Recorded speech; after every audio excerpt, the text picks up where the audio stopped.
The more pressure that you put on having a relationship, honestly, the further and further away it goes.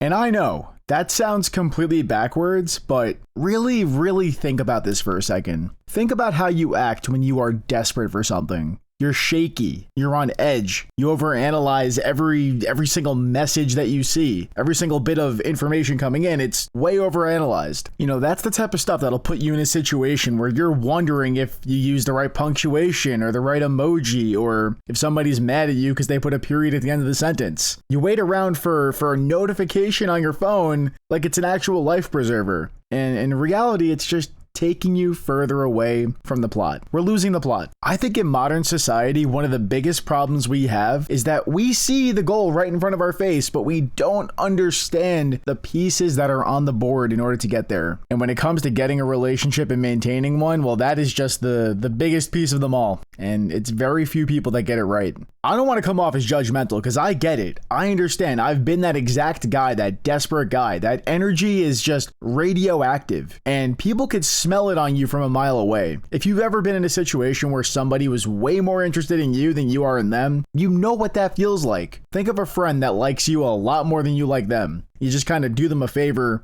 by having them around. It's like a charity event. I'm telling you, man, it's the exact same energy, so you gotta just drop it. You know, when you're so fixated on finding somebody that you have them right up pressed against your face, it's like you're right up against the forest and all you see is trees. Again, you're missing the plot. When you're in that situation, you stop acting like a normal human being and you start acting like a vacuum. You literally start acting like a vacuum. You're trying to suck all the value out of somebody to fill a massive hole that you have in your own life. But it's understandable. I get it. But you gotta understand that nobody wants to be a part of that dysfunction. Nobody wants to date a guy who acts like his life hasn't started yet because he doesn't have a girlfriend. You know, you're putting an insane amount of pressure on a stranger to fix your internal wound before they even know your middle name. It doesn't work.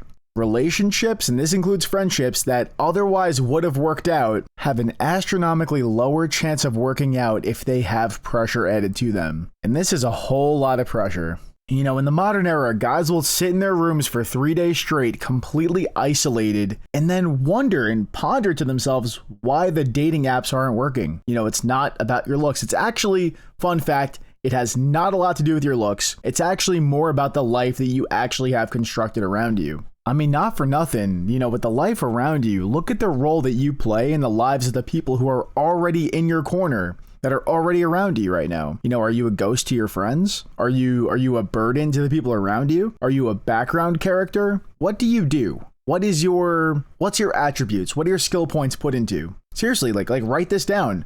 Where are your skill points right now? You know, in order to build self-esteem and to build that esteem in your life, you need to do esteemable things. You need to challenge yourself. You need to take this life to the next level. And trust me, I know that is much easier said than done, but what's going on right now in your current formula is not working. And let me tell you, what that doesn't mean is that it's time to sit there and complain and think about what's going wrong and how we could pick this thing apart. No, it's not about the complaints. It's not about society. It's about your life and how you're going to iterate it and change it. And like, I don't want to be brutal here, but if you can't manage the small and quiet corners of your life with some level of competence and build up a confident self around your life, you aren't going to just suddenly level up, you know, just because a girl gave you a chance. And you know what? Maybe that's what a lot of you guys need.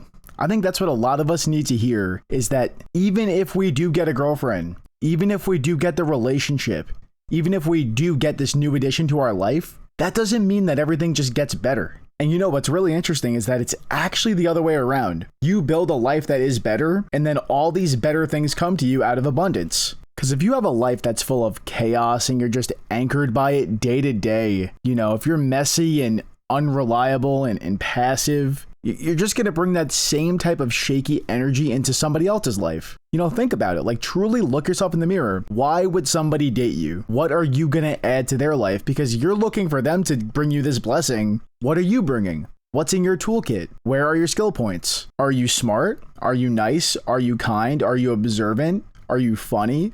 Are you successful? Do you have a business? Do you bring like a unique perspective with you that not a lot of people have? That's what people are looking for. That's what you're looking for out of her. So I think if we could take some time and iterate on those skill points and realize, like, you know what, I'm not so good at conversation. I think I'm gonna, read some self-help books on how to talk to people more. I'm a really, really funny guy, but I get really anxious, so it's hard for me to deploy that on people that aren't my friends. Oh, you know what, maybe I'll go to therapy and deal with my anxiety. Maybe I'll work on breathing exercises. There's ways to upgrade this life. And this is something that I really carry with me in almost every single topic in my life. How you do one thing is how you're gonna do everything. If you become unanchored by your life and your chaotic day-to-day goes away, if you throw away that messy and unreliable version of yourself, these are really, really reasonable changes. And I know they seem like crazy because it's something that's right in front of you, but a lot of you guys just have one little thing to change. One little, you could have one little small error of your life, and then on the other side is all this fruit. You're just one constructive criticism away from having the life that you've always wanted and you've been depriving yourself of.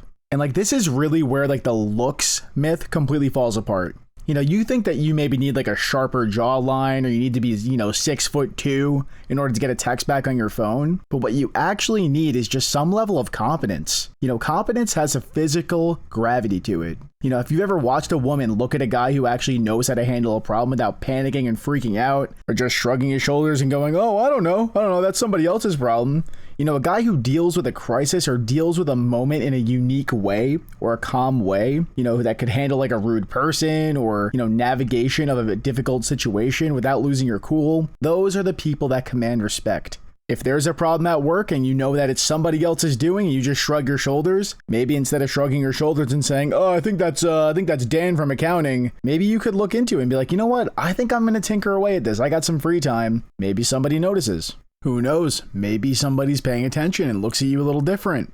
If what's currently going on isn't working, you don't dig yourself any deeper. It's time to find a new room to be in. And I mean, I'm speaking from firsthand reality here because I'm going to give you a real world example with me and my relationship. I've been dating my girlfriend for 2 years now and things are going super well, but I spent a long time single.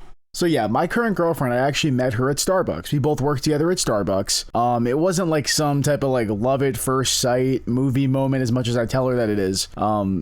Where, I didn't walk over to her with the perfect line. In fact, when we first met, she had a boyfriend and I had a girlfriend.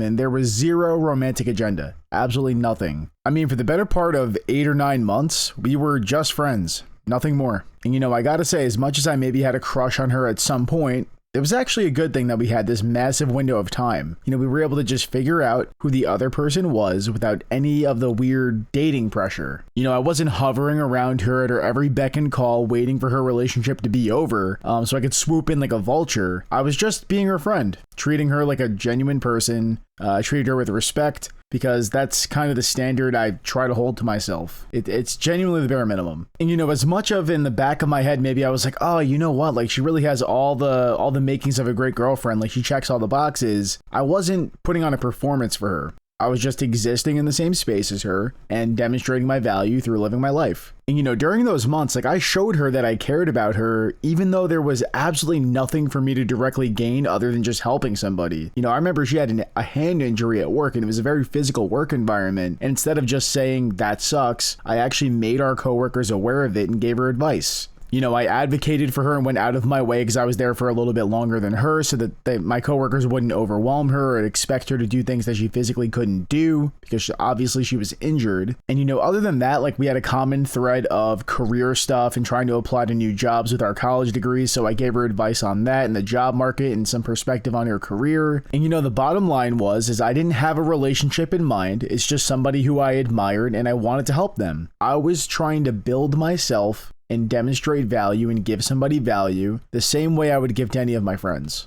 I wasn't trying to nice guy my way into her life. I did it because I saw a person I respected and I wanted to see her succeed. And you guys should do the exact same thing with everybody in your life. And I know it's hard. I know that humanistic emotion where you're like, oh, what can I get out of this situation? Everything's kind of viewed as a transaction and it makes sense.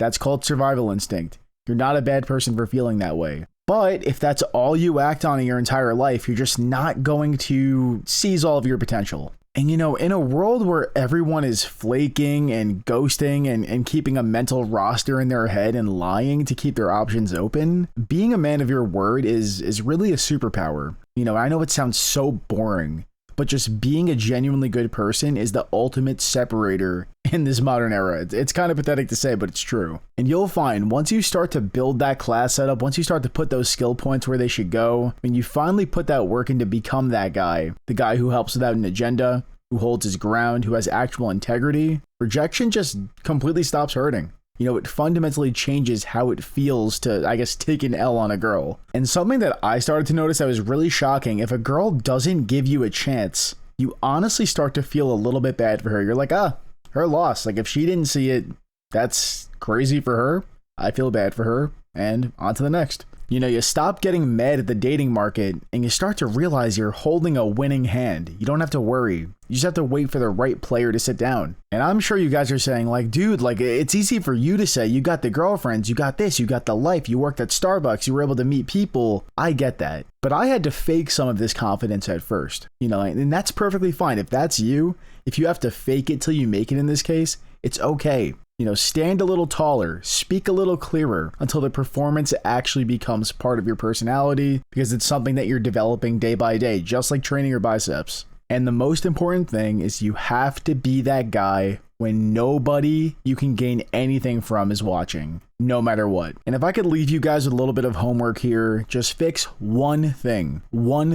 Fix one small thing that you do that you know you shouldn't do, that you know isn't charismatic and it's not building your personal skill points. Start with one thing and let me know how it goes. I actually have a Discord community in the description. You guys can go ahead and join it. Let me know how it's going with your life, any updates on any of the advice you put through from my videos. And I just think it's a cool little community that we could all build together. But yeah, guys, all in all, just work on fixing the role that you play in the lives of the people who already know you. And the timing is going to take care of itself.